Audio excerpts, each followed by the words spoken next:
2월 11일 화요일, 하나님께서 오늘 우리에게 주시는 말씀은 요한복음 11장 45절부터 57절까지의 말씀입니다. 봉독하겠습니다.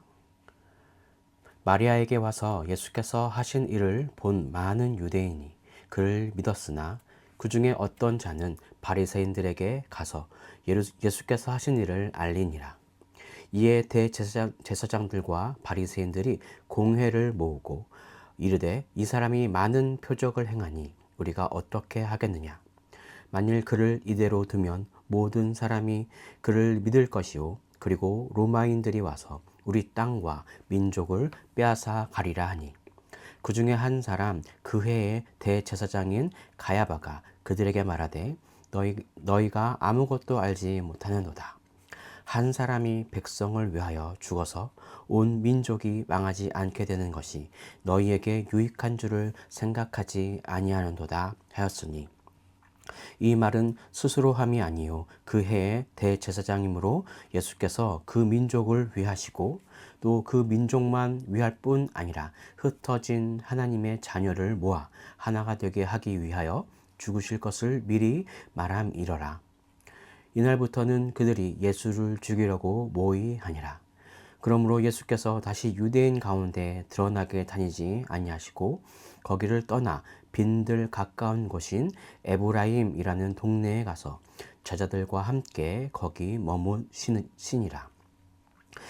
유대인의 유월절이 가까움에 많은 사람이 자기를 성결하게 하기 위하여 유월절 전에 시골에서 예루살렘으로 올라갔더니, 그들이 예수를 찾으며 성전에 서서 서로 말하되 너희 생각에는 어떠하냐. 그가 명절에 오지 아니하겠느냐 하니, 이는 대제사장들과 바리새인들이 누구든지 예수 있는 곳을 알거든 신고하여 잡게 하라 명령하였음이러라.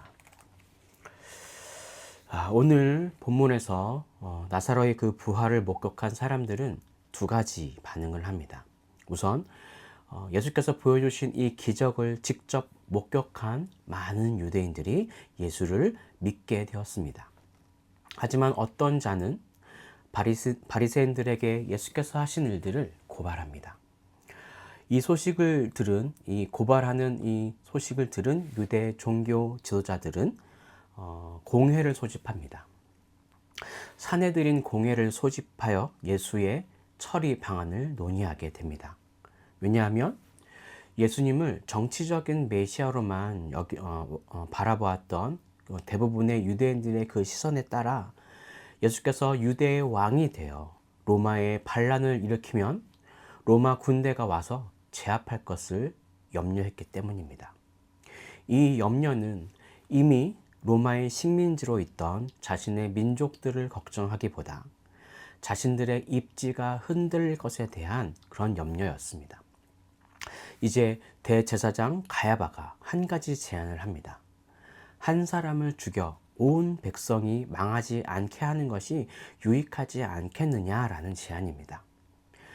이 말을 한 가야바는 전체를 위한다고는 하지만 결국 자신의 자리를 염려하는 말에서 나온 말입니다. 하지만 성경은 이러한 증언을 합니다. 우리 51절과 52절을 함께 읽어보시면, 이 말은 스스로 함이 아니요 그 해의 대제사장이므로 예수께서 그 민족을 위하시고 또 그 민족만 위할 뿐 아니라 흩어진 하나님의 자녀를 모아 하나가 되게 하기 위하여 죽으실 것을 미리 말함이러라. 아멘. 가야바가 선한 의도로 말한 것이 아니었음에도 하나님은 이 말에 개입하셔서 대제사장의 입을 통해 예언하게 하심으로 예수님의 죽음은 우연이 아니라 이미 하나님의 계획 안에 있다는 것을 알려주기 위해 이 말을 하게 하셨다는 것입니다. 이날부터, 즉 나사로가 다시 살아난 그날부터 종교 지도자들은 예수를 죽이려고 본격적으로 모의합니다. 그러자 예수님과 제자들은 에브라임이라는 곳에서 피난하게 되었고, 또 유대의 명절 유월절이 다가오자 공회에서는 예수에 대한 수배령을 내림으로 오늘 본문이 끝나게 됩니다. 자, 그렇다면 오늘 본문이 주시는 메시지입니다. 첫째, 주님을 믿는 사람이 됩시다. 요한복음에서 나오는 예수님의 7대 표적, 7가지 표적 가운데 마지막이자 최고의 표적이라고 할 수 있는 나사로를 살리신 이 이적을 함께 경험하고도 우리가 살펴보았듯이 사람들은 두 가지의 반응을 나타냅니다. 하나는 이 이적을 통해서 많은 유대인들이 예수를 믿게 되는 반응입니다. 그리고 또 다른 하나는 비록 그 규모는 작을지라도 바리새인들에게 이 사실을 고발하려는 반응입니다. 아마도 이 고발하는 자들은 바리새인들이 예수를 감시하도록 미리 파송한 무리였던 것 같습니다.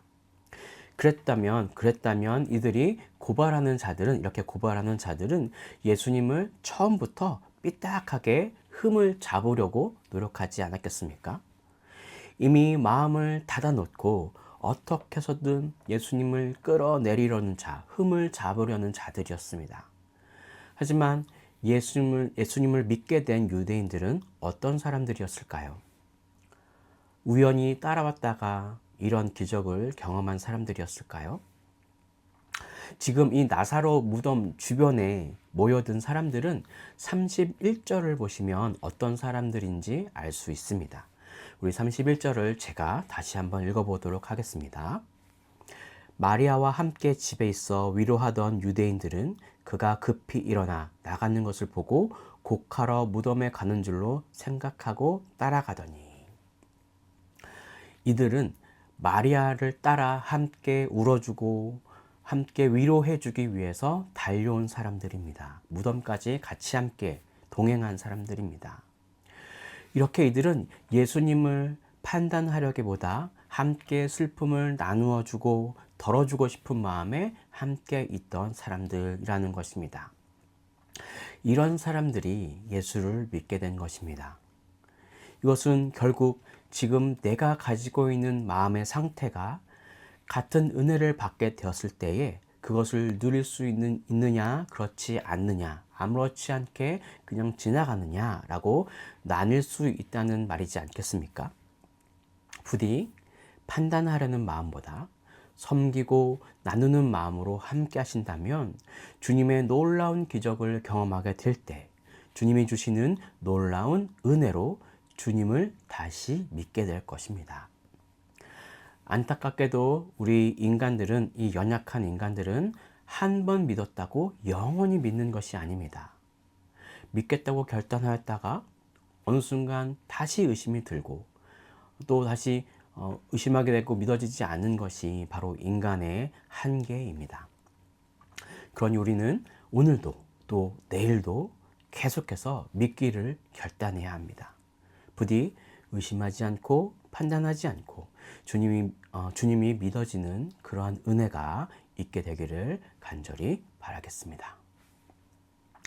자, 이어서 오늘 본문을 통해서 주시는 이 두 번째 메시지입니다. 둘째, 하나님은 때로 악한 자를 통해서도 당신의 뜻을 나타내십니다. 51절과 52절은 가야바가 한 말이 아니라 요한복음을 기록한 사도 요한이 첨언한 내용입니다. 가야바가 말한 것이 결국 하나님의 섭리를 대언한 것이라는 그 증언의 내용입니다. 예수 그리스도께서 십자가의 대속으로 온 인류가 생명을 얻게 되는 길을 마련하시는 그 하나님의 구원의 섭리를 예언한 것이라고 증언한 것입니다. 가야바는 비록 악한 마음으로 그리스도를 죽이는 죽는 것이 온 민족을 살게 하는 길이라고 말하였으나 사실은 하나님께서 성령으로 가야바의 마음을 감동시킴으로 그리스도의 십자가를 통한 하나님의 구원 계획의 뜻을 자기도 모르게 예언하게 된 것이죠. 성경은 종종 악한 자들을 막대기 삼으셔서 제약 가운데 있는 이스라엘 백성들을 심판하시기도 하시고 또 약간의 논란이 있을 수도 있지만 가룟 유다도 예수님을 팔아 넘긴 것으로 십자가로 나아가게 하는 적극적인 전환점이 되기도 하였습니다. 자, 그렇다고 하나님이 악인을 사랑하시고 그를 귀하게 쓰신다는 말이 아닙니다.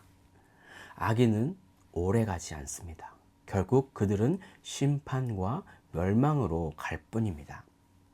우리는 선한 사람이건 악한 사람이건 모든 인간을 다스리시는 전능하신 하나님의 능력을 바라보아야 합니다. 모세가 모압 땅을 지날 때 뇌물을 받고 이스라엘을 저주해 달라는 부탁을 받은 그 발람 선지자로 하여금 저주 대신에 오히려 축복을 3번씩이나 받도록 하신, 그렇게 만드신 우리 하나님을 바라보아야 합니다. 그렇게 우리는 불신자들의 책망에도 하나님의 말씀으로 받고 죄를 회개할 수 있어야 합니다. 다윗을 보십시오. 압살롬의 반란을 피해서 도망가는 자신을 향해서 저주를 퍼붓는 그 시므이를 죽이지 않았습니다. 자, 그러니 우리는 겸손하게 악한 자들의 말이라도 무조건 경시하지 말고 그 가운데 하나님의 음성을 듣기 위해 애써야 할 것입니다. 여기서 오해하지 말아주셨으면 좋겠는데, 악인의 말을 덮어놓고 무조건 귀담아 듣고 따르라는 말은 아닙니다. 그의 말, 그 악인의 말 가운데 하나님의 음성이 있나 없나를 우리는 겸손하게 기도하여야 한다는 말입니다. 오늘 이 아침 전능하신 하나님께 나아가시길 바랍니다. 불가능이 없으신 우리 하나님의 음성을 들을 수 있도록 겸손히 내 마음을 관리하여 주께 나아가시길 간절히 바라겠습니다. 기도하겠습니다. 사랑과 은혜가 충만하신 주님, 오늘 우리가 믿음으로 주 앞에 다시 한번 나아갈 수 있는 은혜를 부어 주시옵소서. 과거에 한번 믿었다고 왕년에 내 믿음을 과시하기보다 오늘 나를 점검하며 내 믿음을 점검하며 나아갈 수 있는 우리 오늘 이 시간 될 수 있도록 인도해 주시고, 또한 악인의 말일지라도 주님의 음성을 듣기 위해 애써가는 그런 우리의 겸손한 그리스도인들이 되길 소망합니다.